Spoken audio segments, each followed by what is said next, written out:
palavra de Deus nos adverte sobre a finitude da vida, sobre a certeza da morte. Essa certeza da morte, a qual todos temos, nos deve dar sabedoria para viver.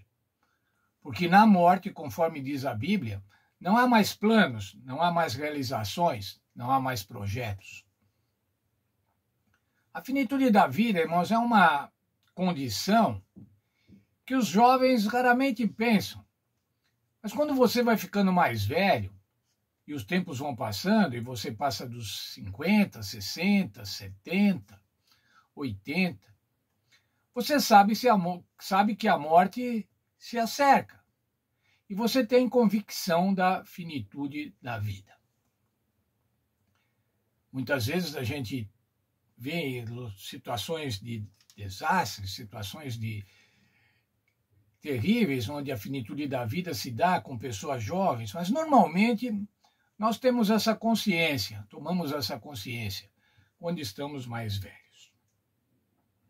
O salmo mais antigo da Bíblia, o Salmo 90, que foi escrito por Moisés, aproximadamente 1.500 anos antes de Cristo, portanto, há 3.500 anos da nossa era, o Salmo 90 fala sobre isso, trata desse assunto, do assunto da finitude da vida e de como devemos pautar a nossa vida diante dessa realidade. Vejam lá, versos 1 e 2. Senhor, tu tens sido o nosso refúgio de geração em geração. Antes que os montes nascessem, ou que se formasse a terra e o mundo, de eternidade em eternidade, tu és Deus.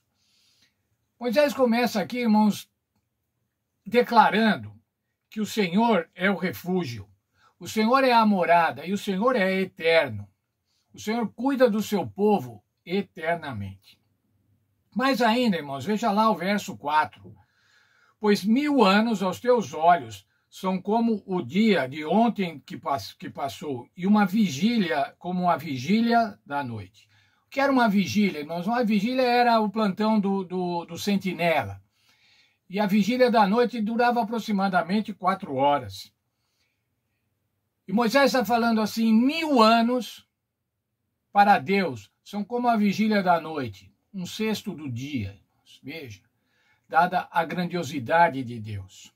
Diante da eternidade, a nossa vida é nada.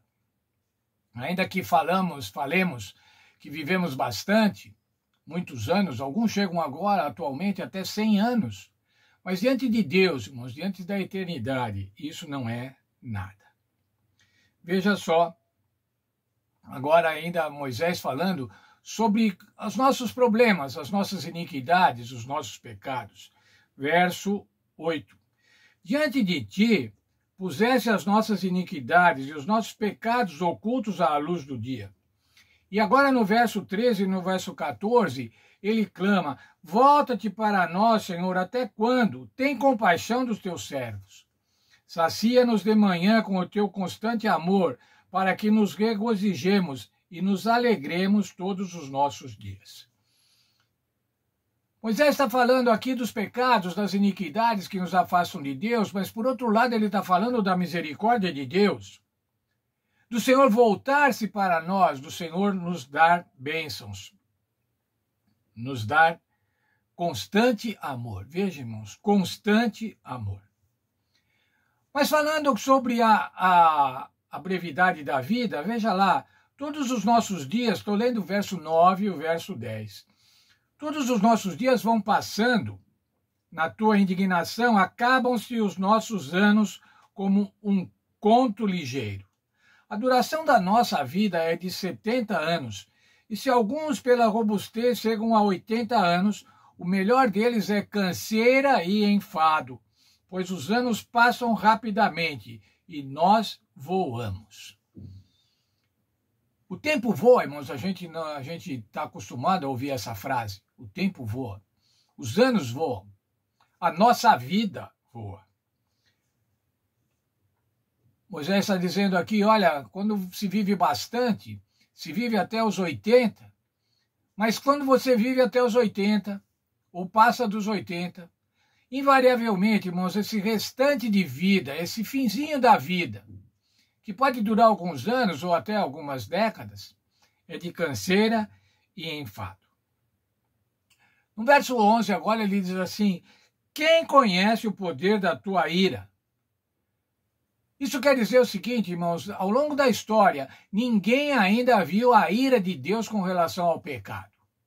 Essa ira de Deus vai se manifestar após o milênio, quando o pecado e os pecadores e o originador do pecado, o originador do mal, vão ser extintos. A ira divina, irmãos, não é uma ira, uma raiva como nós pensamos.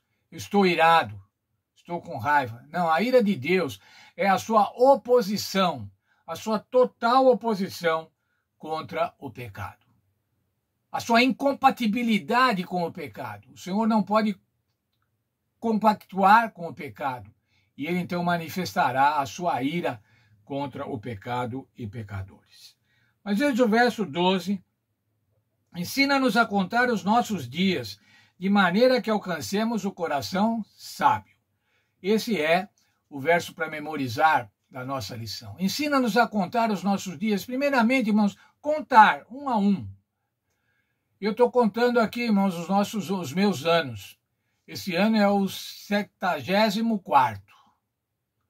74. Ensina-me, Senhor, a contar os dias. Mas para que contar os dias? Para eu ficar esperando a morte? Para eu ficar preocupado com a morte? Não, irmãos, ensina-nos a contar, a avaliar os nossos dias, para que eu possa encontrar um coração sábio. Isso vale para jovens, isso vale para adultos, vale para idosos. Há um provérbio que diz assim: você ficou velho antes de ficar sábio. Quando nós deveríamos ficar sábios juntamente com a velhice. Especialmente esta sabedoria. A sabedoria para uma vida justa, a sabedoria para viver de acordo com o plano de Deus. Veja um texto da nossa lição. A sabedoria na Bíblia descreve não apenas a inteligência, mas reverência a Deus. A sabedoria de que precisamos é a de contar os nossos dias, avaliar os nossos dias.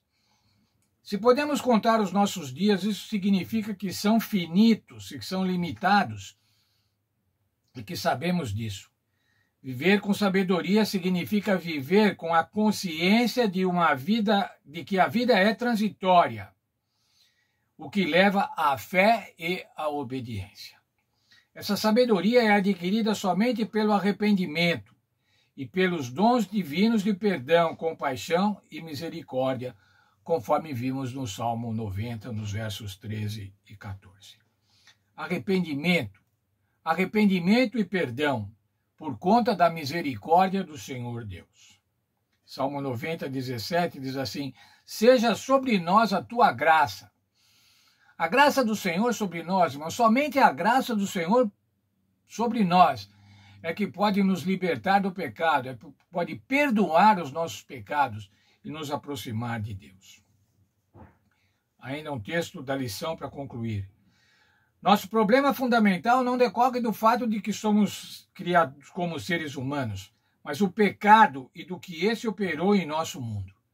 Não, irmãos, nosso problema não é sermos seres humanos. O Senhor nos criou como seres humanos, a sua imagem e semelhança. O nosso problema não é essa condição de criação, mas o nosso problema é a condição de escolha, a terrível escolha de optar pelo plano de Satanás, pelo projeto de Satanás em detrimento ao plano de Deus. A terrível escolha do pecado e a prática contumaz do pecado. Somos efeitos devastadores, seus efeitos devastadores, os efeitos do pecado, são vistos em todos os lugares e em todas as pessoas. Poderia ficar aqui, irmãos, descrevendo aonde a gente vê o pecado, mas não preciso não. Basta você olhar a janela. Liga a televisão, não precisa nem ligar, nem abrir a janela. Liga a televisão e veja os efeitos do pecado. Guerras, morte, corrupção, idolatrias. Ainda agora passamos pelo carnaval. Foi uma demonstração concreta da idolatria. Uma demonstração concreta de idolatria como nunca tínhamos visto. mas que estão cada vez mais frequentes. Veja lá, irmãos, esse é o problema do pecado. Infidelidade a Deus. Mas qual é a solução, irmãos? Graças a Jesus, no entanto, abriu-se uma saída do dilema humano. A saída do dilema humano, irmãos, está lá quando João Batista disse, conforme o texto de João 1:29, eis o Cordeiro de Deus que tira o pecado do mundo. O Senhor Jesus, irmãos, tira o nosso pecado, tira o pecado do mundo. Essa sabedoria que temos que aprender, essa é a sabedoria para uma vida justa, ou seja, uma vida justificada pelo Senhor Jesus. Conforme diz ainda João 3,16, porque Deus amou o mundo de tal maneira que deu seu Filho unigênito para que todo aquele que nele crê não pereça, mas tenha a vida eterna. Esse é o desejo, irmãos, o desejo de Deus. A Bíblia está falando, conta os dias, avalia os dias, para ver como você necessita de um Salvador. Mas conta os dias para ver que você já tem um Salvador. E esse é o Salvador Jesus Cristo, que salva a mim e que salva a cada um de nós.